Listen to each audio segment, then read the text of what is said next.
ছোট্ট করে একটি গান রাখলাম যাতে সহজভাবে আমরা বুঝতে পারি যে আসলে গুরুর কাছে আমাদের কেন যাইতে হবে।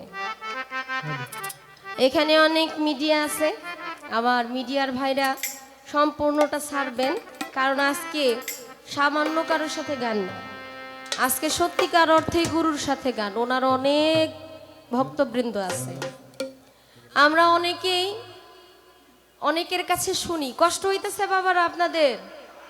আলহামদুলিল্লাহ, অনেক ভালো। আমরা অলিদের বাড়িতে গেলে অনেকেই বলে আমরা নাকি মাজার পূজা করি, আমরা নাকি মাজার পূজারি। অনেক নিন্দাও করে, কটূক্তিও করে। কিছুদিন আগে আবার অনেক মাজার ভাঙ্গা দিছে বাবা, মনে খুব কষ্ট।